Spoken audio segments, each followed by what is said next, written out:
Koncertna sezona 2017. godine u Univerzitetskoj galeriji u Kragujevcu otvorena je 1. februara koncertom kamerne muzike za obou, hornu i klavir.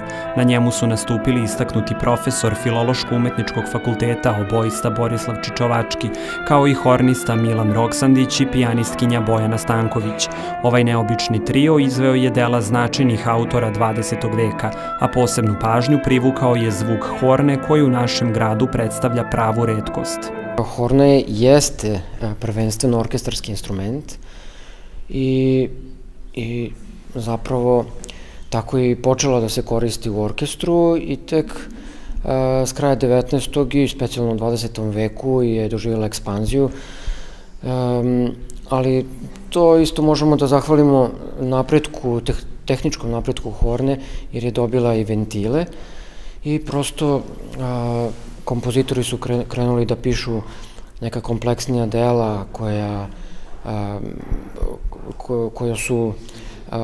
sve više liče na violinska dela, virtuozna, što znači da se i horna tretira sve više kao virtuozni instrument. I naravno, izvođaštvo je napredovalo samim tim, tako da je horna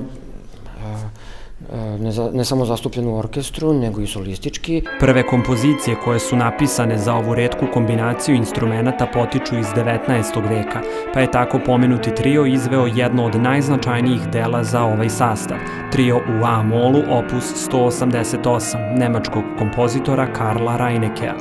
Na programu su bile i kompozicije Nikolaja Rakova, Jozefa Reinbergera i srpskog kompozitora Dušana Radića.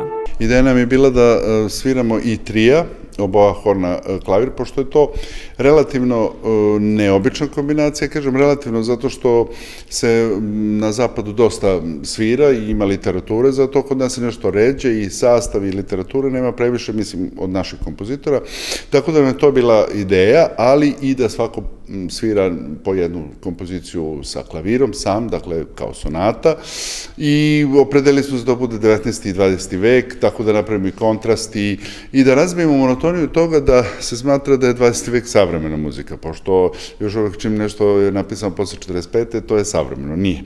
Mislim, već ti koji su 45. rođeni više nisu ni živi neki od njih, tako da zbog toga.